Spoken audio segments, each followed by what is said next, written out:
उनका वही एक्स्ट्रा ज्ञान है जो लखनऊ को देश की राजधानी कहता है, और उनके नेता सुंदरकांड जैसे पवित्र चीज़ों को, पवित्र ग्रंथों को कहते हैं कि नहीं मेरी बीवी सुंदर है, मैं उसके साथ कांड करता हूँ। लखनऊ की राजधानी वैसे ही है जैसे बेटी पढ़ाओ को बेटी पटाओ लोग बोल देते हैं। मैं किसी का नाम नहीं लूँगा, बस आप समझदार हैं, जो व्यूअर्स हैं आपके वो भी समझ आएंगे मैं कहना क्या चाहता हूँ। विद्यार्थी और आप देख रहे हैं इंडिया बिग न्यूज। अभी हम पहुंचे हैं बनारस के, उत्तर प्रदेश में बनारस में है, और बनारस में आप खासकर जानते हैं कि भक्ति के भाव यहाँ झलकता है, और साथ साथ में बनारस राजनीति का गढ़ माना जाता है। अक्सर यहाँ के छात्र राजनीति में अपना कदम आजमाते हैं और सक्सेस होते हैं। देखा जाता है कि बहुत ऐसे भारतीय राजनीति में अभी तक नेता है जो सक्सेस जो है बनारस से बिलोंग करके और बनारस की राजनीति में इंटरफेयर करके। और हमारे साथ कई ऐसे छात्र नेता है जो कि बनारस के नहीं, बनारस के अलग अलग जगहों से है, लेकिन बनारस में इन्होंने अपने राजनीति की शुरुआत कर रहे हैं। कई ऐसे भी हमारे साथी हैं जो कि लगातार चर्चाओं में रहते हैं अपने कामों को लेकर।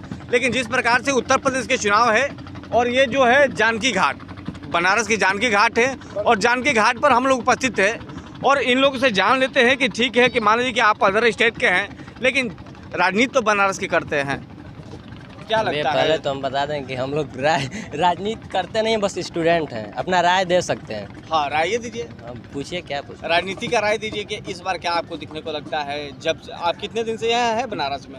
सर मुझे तो 7-8 साल हो गया होगा। 7-8 साल से? नहीं, एक सरकार को देख लिए? अरे बहुत तो अच्छे सरकार को यहाँ से देख कर लिए, बहुत सरकार को देख लिए, फिर योगी सरकार को देखे, 2 सरकार को देखे, 2 सरकार के देखे। दोनों सरकार में सबसे अच्छा आपकी नज़र में कौन है? सबसे स्टूडेंट के मामले में देखा, देखिए हम जाति धर्म के आधार पर नहीं भैया, विकास के नाम पर जानते हैं कि विकास किसके रीजन में सबसे ज्यादा विकास हुआ है। धर्म के विकास की मैं बात नहीं करता हूँ, ये धर्म की नगरी है, लेकिन मैं धर्म की बात नहीं करता हूँ, विकास की बात करता हूँ। धर्म की बात नहीं कर, ऐसी सत्ता है कि वहाँ पे लोग आने के बाद ना वहाँ पे स्टूडेंटों का फायदा वायदा नहीं देखते हैं, लोगों का फायदा, वो अपना फायदा देखने लगते हैं, चाहे वो कोई भी पार्टी के हों, या बीजेपी के हों, या फिर सपा के पार्टी के हों, या बसपा के पार्टी के हों, सबको ही अपना फायदा देखता है। ऐसा कोई नहीं है कि स्टूडेंटों के बारे में स्पेशली सोचा जाए। हाँ बोलिए। धर्म नहीं, विकास के बात, एकदम विकास के बात। हाँ, कोई भी आजकल मायावती के शासनकाल में, योगी जी के शासनकाल में, अखिलेश के शासनकाल में, हम मायावती के शासनकाल के बारे में नहीं जानते। हम बनारस में रहते हैं तो हाँ इतना जरूर देखे हैं कि जब बीजेपी का मतलब जब से हम रह रहे हैं बीजेपी आई तो बनारस में बहुत चीज़ सुधार हुआ है। रोड जैसे रोड है, यहाँ के इंफ्रास्ट्रक्चर जैसे यूनिवर्सिटी अनुदान जैसे बहुत, देखिए ऐसा नहीं है कि बीजेपी अच्छा काम नहीं कर रही है, बहुत अच्छा काम कर रही है। जैसे मेडिकल कॉलेज, यूपी में बहुत सारे मेडिकल कॉलेज बनवाए जा रहे हैं अभी, लेकिन कहीं ना कहीं और रोज़गार देने के मामले में जैसे सरकारी पदों में कितनी वैकेंसियाँ पड़ी हुई हैं, और सीट वैकेंसी आती भी है तो 2-3 साल तक लंबा चौड़ा घींच कर जाता है। कितने स्टूडेंट होते हैं कि तैयारी करते करते फिर छोड़ देते हैं। अब जैसे देखिए, अब मान लीजिए कि अब एक बार केंद्र का बात कर ले बीजेपी का, तो देखिए ये है कि एनटीपीसी का अभी ऐसा एग्जाम हुआ, उस समय इतने मतलब छात्रों के साथ इतना गलत हुआ, उसके बाद छात्रों ने आक्रोश दिखाया, कुछ छात्रों के भेष में उग्रवादी घुस के और ट्रेन जला दिए, जो भी कर दिए, छात्रों के मतलब आड़ में हुआ। लेकिन इसमें छात्र फंसे और ये सरकार गलती करती है और छात्रों का इसका नतीजा भुगतना पड़ता है। कितने छात्र तो पढ़ना छोड़ दिए हैं कि अब क्या होगा। आपकी उम्र क्या होगी? हमारी उम्र 23 होगी। 23? हाँ 23, ठीक है। हाँ, ये उम्र नौकरी लगने का है ना कि इस बिल्कुल लोग बिल्कुल एकदम।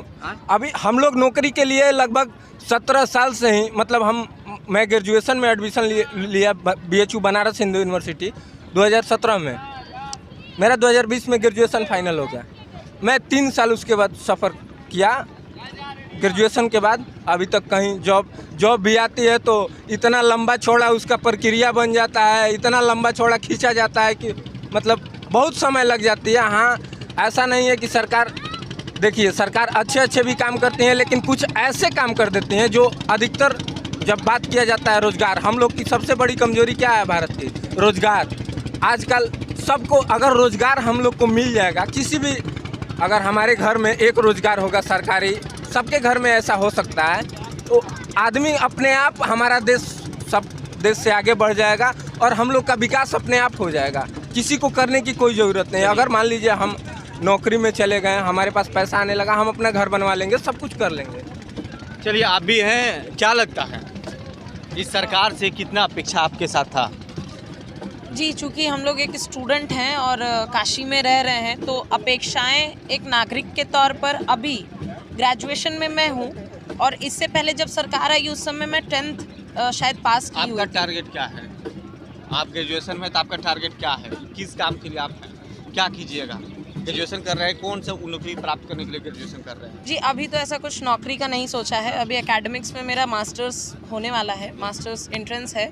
उसके बाद आगे का नेट जेआरएफ का सोचा है अभी तक जो प्लान है मेरा।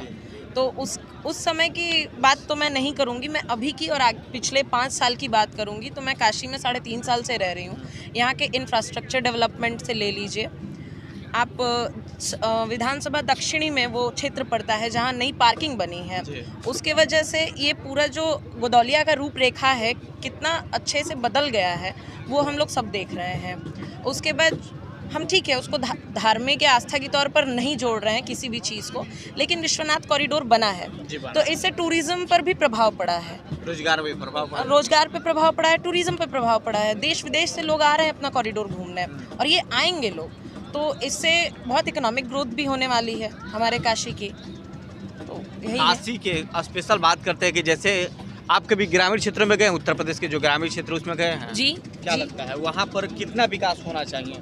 जहाँ इतना फोकस आप विकास वाले जगह पर फोकस किए, जहाँ पर कोई विकास का नाम नहीं है, उस जगह पर आपका फोकस कितना है? सरकार की फोकस क्या था? लाइट नहीं है अच्छे से।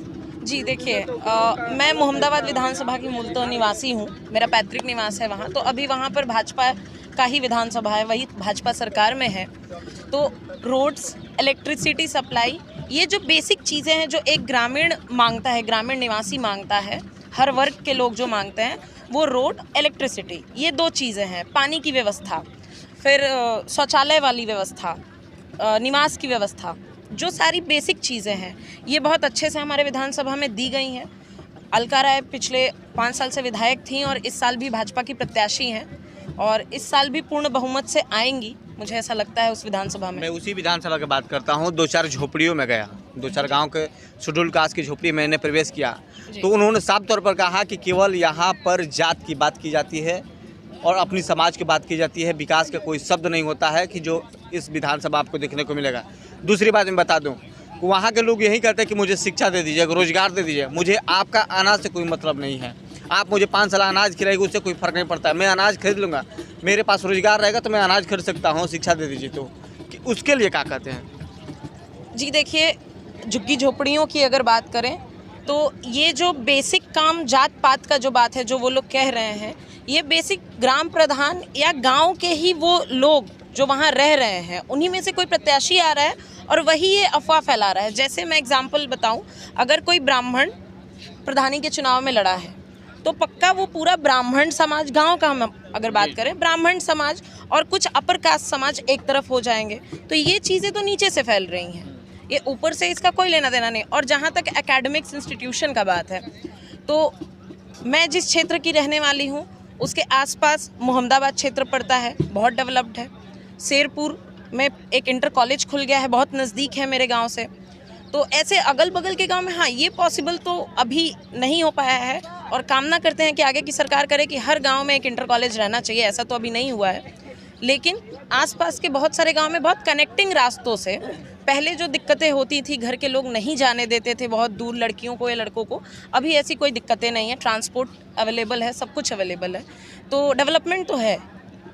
आपके नज़र में है, लेकिन ग्रामीण क्षेत्रों में ऐसा नहीं है। सरकार की बातें अपने पक्ष रखा है तो ऐसा नहीं है। इन्होंने साफ तौर पर जिस तरह से जिक्र किया था कि ग्रामीण क्षेत्रों में विकास हुआ है, आप रियल में जाइएगा, विकास हुआ। मैं भी मानता हूँ कि सरकार में विकास हुआ है, लेकिन ग्रामीण क्षेत्रों में नहीं, शहरी क्षेत्रों में ही विकास हुआ है। बहुत विकास हुआ है। चूल्हा दे दिए हैं, चूल्हा गैस जलाने के लिए पैसे तक नहीं है। कोरोना में क्या स्थिति थी गाँवों में वो बहुत लोग जानते हैं। यहाँ पे जिसका कहीं संपर्क है, कुछ भी पर्सनल संबंध है, वेंटिलेटर तक नहीं मिलता था। अभी ये बोल रही हैं, पूछिए इन्हीं यही कितने लोगों को कैसे कैसे कर करके हम लोग रात दिन कॉल कर करके कितने लोगों को वेंटिलेटर दिलवाए थे। गांव में जाकर के इतनी मौतें हुई, विकास हुआ कि इसमें मतलब लॉकडाउन के टाइम इसमें लाशें बिछती थी यही गंगा में। तो उस टाइम विकास कहाँ चला गया था? ये तो अभी स्टूडेंट जब से बीजेपी की सरकार आई है, खुद ये लोग लाठियाँ खाए हैं, क्या बात करेंगी। मोदी जी आने वाले थे, और रास्ता बदल करके चले गए उसी रात, लड़कियों को दौड़ा दौड़ा करके बाहरी पुलिस, जबकि उस टाइम चीफ प्रोक्टर का इतना पावर था कि बाहरी पुलिस बिना आदेश के अभी भी BHU बनारस हिंदू यूनिवर्सिटी में अंदर नहीं जाती है। इनको सब मारे थे, इनको मारे थे, लोग भूल जाते हैं। अभी NTPC को देख लीजिए, ग्रुप D को देख लीजिए, उसमें क्या स्थिति हुआ है बच्चों को। पटना देख लीजिए, इलाहाबाद देख लेंगे तो जिसकी ज़मीर मिल मर जाती है ना, तो इंसान ऐसे ही बातें करता है। तो अंधभक्तों की तो बात ही ख़त्म कर दीजिए, हिंदू मुस्लिम छोड़ करके और कुछ मुद्दा नहीं है। सही बात है ना जी, सही बात है ना कि हिंदू मुस्लिम छोड़कर बीजेपी के साथ कोई मुद्दा नहीं है। बिल्कुल ऐसा नहीं है। और जातिवाद का तो हम आरोप लगा ही नहीं सकते। हम भाजपा एक ऐसी पार्टी है जो परिवारवाद पर चोट करती है, जो समाजवाद पर चोट करती है।